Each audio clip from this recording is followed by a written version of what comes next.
Αγωνιζόμεθα ότι προσερχόμεθα εις τους αγώνας, όπως συναγωνιστόμεν ευγενώς και συμφώνως προς τους κανονισμούς, και ότι η συμμετοχή μας σκοπεί την επίδειξη υποτικού πνεύματος δια την τιμήν της πατρίδος μας και την δόξαν του αθλητισμού.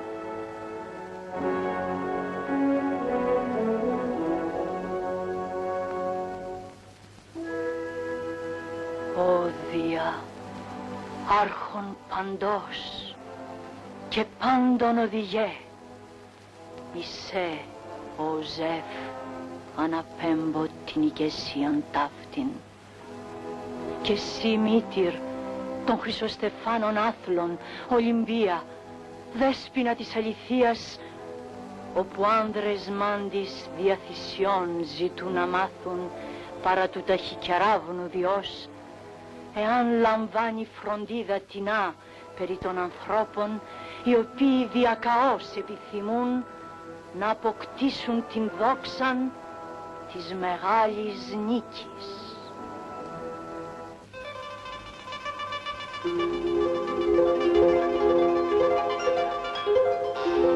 Γύρω με εξεδένιες κορυφογραμμές, πλαγιές με βλάστηση οργιαστική, και κάτω στην κοιλάδα των θεών, μέσα στη γαλήνη και στη σιγή, ανάμεσα στα δυο ποτάμια, τον Γλαδεό και τον Αλφιό, βρίσκεται η Ιερή Άλτης.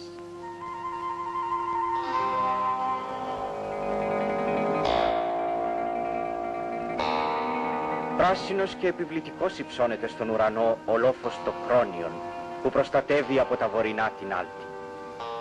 Πήρε το όνομά του από τον πατέρα του Δία, τον Γρόνο, όπου εκεί ψηλά είχε στα μυθικά χρόνια την κατοικία του.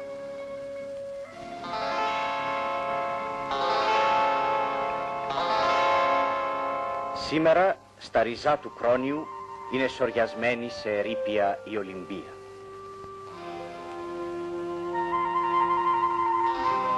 Οι σπασμένοι όμως κύονες, τα βάθρα, οι στοές, θα παραμένουν αιώνιο σύμβολο του θαύματος που συντελέστηκε εδώ, του θριάμβου του κάλους στην πλήρη ενότητα του πνεύματος με το σώμα.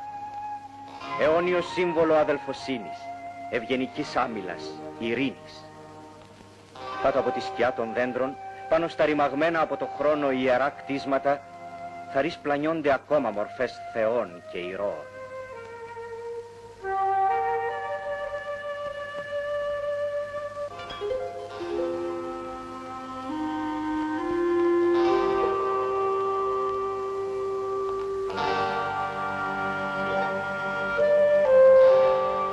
Η Ολυμπία δεν ήταν μια πόλη, μα ένας ιερός χώρος αφιερωμένος στη λατρεία των θεών. Στα Πανάρχια, στα μυθικά χρόνια, ήταν χώρος λατρείας του Κρόνου, του πατέρα του Δία, της γης, της πανάρχαιας θεογονικής μητέρας, της Ρέας και αργότερα του Ολυμπίου Διός. Και ως συχναστράφτη ο σύζυγος της λαμπρόχομης σύρας, είτε χαλάζει προμηνά ή μέγα νεροπόντι ή χιόνι, όλους τους αγρούς κατάλευκο σκεπάζει.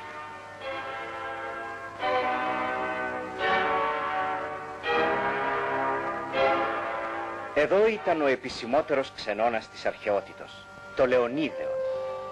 Θα ρίσκε θα αντικρίσει στις αυστηρές και σοβαρές μορφές των θεωρών, των αντιπροσώπων των πόλεων, που έπαιρναν μέρος στους αγώνες και έμεναν τις μέρες εκείνες στην Ολυμπία. Πότε άρχισαν οι Ολυμπιακοί αγώνες δεν είναι γνωστό, γιατί η ιστορία της Ολυμπίας αρχίζει με την ιστορία του ανθρώπου. Επίσημα όμως οι Ολυμπιάδες άρχισαν να μετρώνται από το 776 π.Χ. Τον μεγαλόπρεπο ναό του πατέρα των θεών και των ανθρώπων οι αιώνες τον γκρέμισαν. Κάποτε όμως οι θνητοί θεωρούσαν δυστύχημα να μην έχουν μπει σε αυτόν τον μεγάλο ναό της Ολυμπίας και να θαυμάσουν το χρυσελεφάντινο άγαλμα του Διός που ήταν έργο του Φιδία.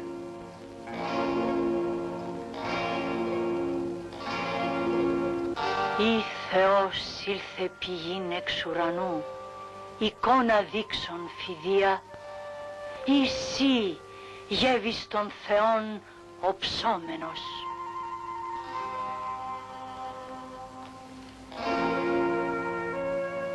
Τα σπασμένα μάρμαρα μιλούν για ένα μεγαλείο που δεν χάθηκε.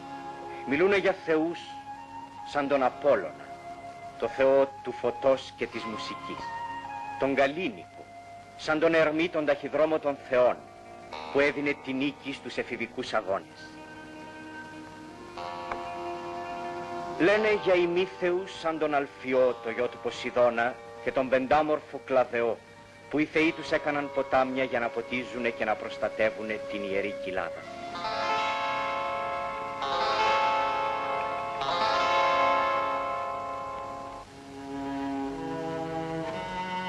Λένε για το Διόνυσο, το θεό του κρασιού και της ευθυμίας, που τον πήρε ο Ερμής και τον έδωσε στις νύμφες να τον μεγαλώσουν.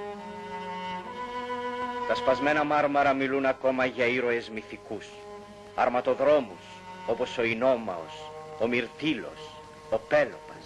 Ο Πέλοπας, τον τάνταλο πατέρα του που είχε, με τα γοργά του άλογα, αφού στην Πίσα πήγε, την κόρη του Ινόμαου για σύζυγο επήρε.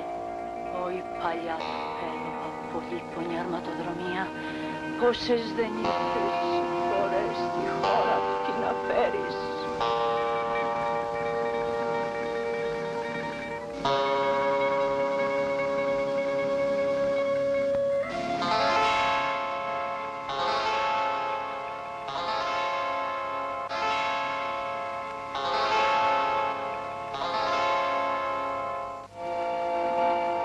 Ο πρώτος ιδρυτής του σταδίου της Ολυμπίας θεωρείται ο ιδαίος Ηρακλής, εκείνος που μεγάλωσε το Δία στα βουνά της Κρήτης. Γι' αυτό και το στάδιο της Ολυμπίας δεν έχει μήκος 186 μέτρα, όπως όλα τα άλλα στάδια της εποχής εκείνης, μα έχει μήκος 192 μέτρα, γιατί τα πόδια του γίγαντα εκείνου είχαν άνοιγμα μεγαλύτερο από κάθε άλλου ανθρώπου. Το στάδιο δεν είχε κερκίδες, 4 κατηφορικές πλευρές μόνο. Στη βορεινή υπήρχε βωμός της θεάς Δήμητρας και κάθισμα της ιέρειας Χαμίνης, της μόνης γυναίκας που παρακολουθούσε τους αγώνες. Στη νότια πλευρά του σταδίου ήσαν τα λίθινα καθίσματα για τους Ελλανοδίκες, που ήταν η επιτροπή των αγώνων.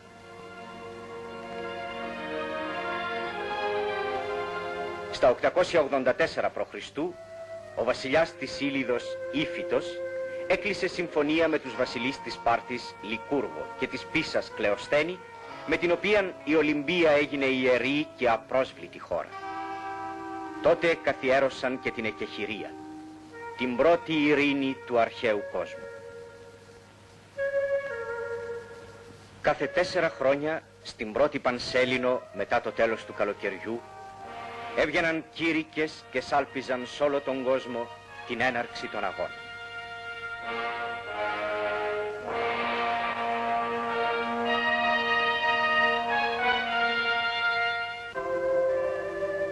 Με το σάλπισμα του κήρυκα σταματούσε κάθε εχθροπραξία. Και όσο βαστούσανε οι αγώνες, σταματούσαν και οι πόλεμοι. Δεν ακούγονταν κλαγιές όπλων.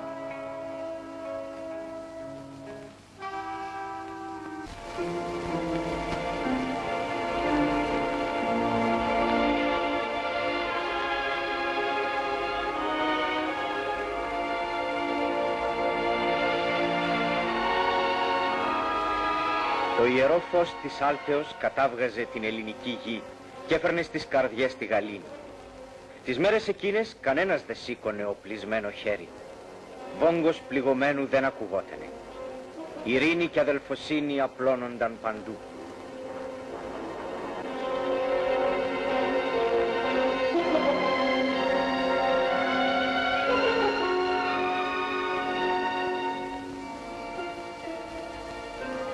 Άρχιζε η ανάπαυση του πολεμιστή, η ξεγνιασιά, η ειρήνη. Άφηνε ο αγκιοπλάστης το εργαστήρι του, ο γλύπτης τη μήλη του, ο βοσκός το κοπάδι του, και έσμιγαν Έλληνες και βάρβαροι, δούλοι και άρχοντες, αγρότες και σοφοί, χωρίς μίσος, χωρίς διάκριση, στη γαλήνια κοιλάδα των θεών.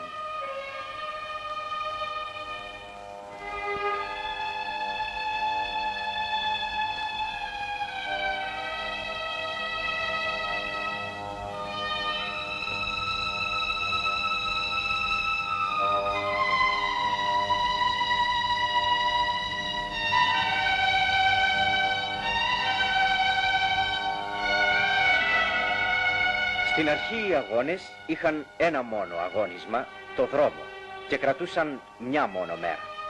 Αργότερα προσθέθηκε το πένταθλο που ήταν δρόμος, άλμα, ακόντιο, δίσκος και πάλι.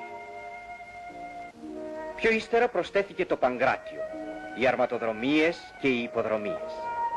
Από τον αρχαίο υπόδρομο της Ολυμπίας δεν σώζεται τίποτα. Όσο για τις αρματοδρομίες ήταν αγώνισμα πανάρχαιο. Μα η πρώτη επίσημη αρματοδρομία έγινε την 25η Ολυμπιάδα, το 680 π.Χ. και νικητής ήταν ο Θηβαίος Παγώντας.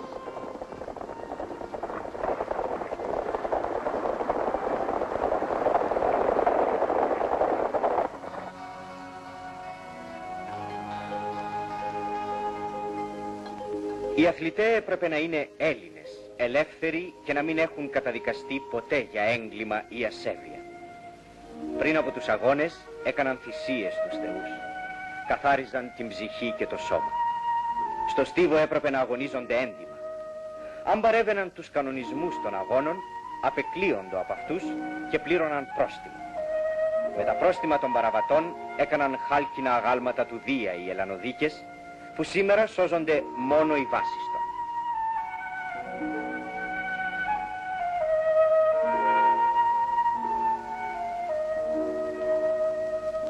Οι αθλητές αγωνίζονται μόνο για τη δόξα της πατρίδος των και για τον Κότινο, για ένα κλονάρι αγριελιάς. Πίσω από το ναό του Διός βρισκόταν μια αιωνόβια αγριελιά. Σαν τέλειωναν οι αγώνες, οι Ελλανοδίκες έβαζαν ένα παιδί που έπρεπε απαραίτητα να ζουνε και οι δυο γονείς του, να κόψει με χρυσό δρεπάνι μικρά τρυφερά κλαδιά. Αυτά τα κλαδιά τα έδαιναν με ταινίες οι Ελλανοδίκες και στεφάνωναν τους Ολυμπιονίκες. Έφτανε η μεγάλη στιγμή του νικητή. Γέμιζαν τα φαράγγια, τα κορφοβούνια, οι πλαγιές από το θρίαμβο. Έπαιρνε ο άνεμος τις ιαχές και τις ταξίδευε. Τις άπλωνε πάνω σ' ολάκερη τη γη. Το όνομα του νικητή και της πατρίδος του το άρπαζε η φήμη η γοργόφτερη, το έδινε στη δόξα και αντιλαλούσανε οι ρεματιές. Σκύρταγαν θνητών και αθανάτων οι καρδιές.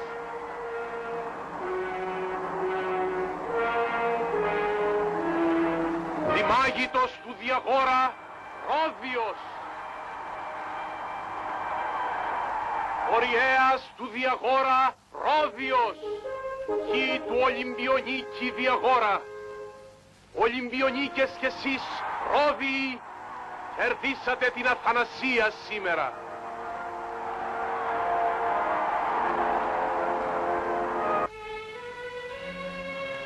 Τον Ολυμπιονίκη τον τιμούσαν σαν ημίθεο. Είχε το δικαίωμα να στήσει και το άγαλμά του ακόμα στον ιερό χώρο της Ολυμπίας. Σώζονται ακόμα οι βάσεις των αγαλμάτων με τα ονόματα των νικητών.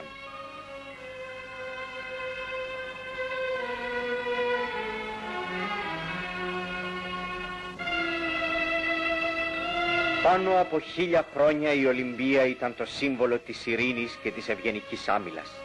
Μα ήταν και το κέντρο που είχε επιδράσει ολοκληρωτικά και απόλυτα στην πολιτική, στην κοινωνική και στην πνευματική ζωή του αρχαίου κόσμου.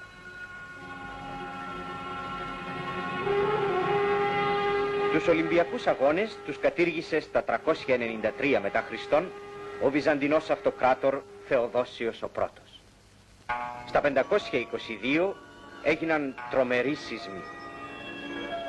Κατέρευσαν τα σύμβολα μέσα σε ελάχιστες στιγμές.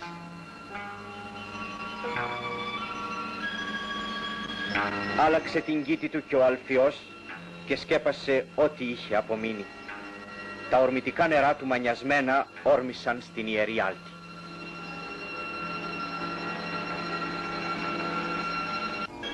Τα χώματα που κατρακύλησαν από το Κρόνιο και η λάσπη που έφερε ο ποταμός έγιναν μια ευεργετική και στοργική αγκαλιά που εκεί μέσα έζησαν τα απομεινάρια του θριάμβου.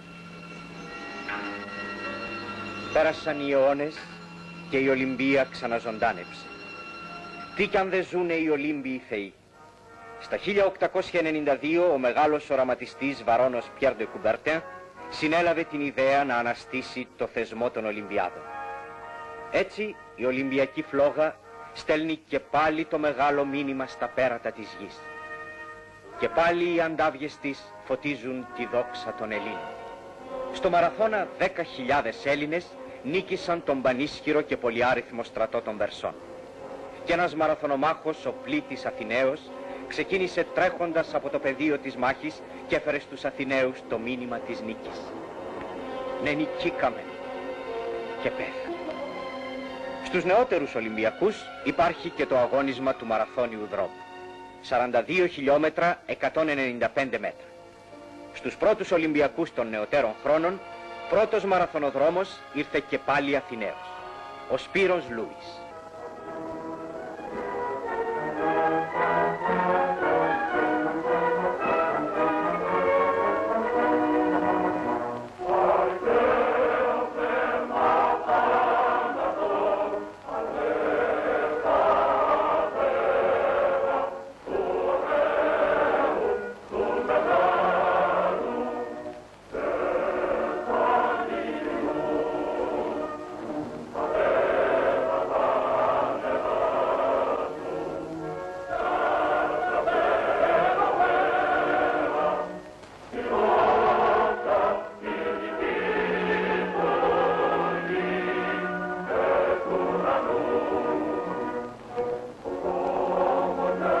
Στα χνάρια αυτών των δύο αγωνίζονται σήμερα άντρες από όλες τις φυλές της γης. Αγώνας ειρηνικός, άμυλα ευγενική.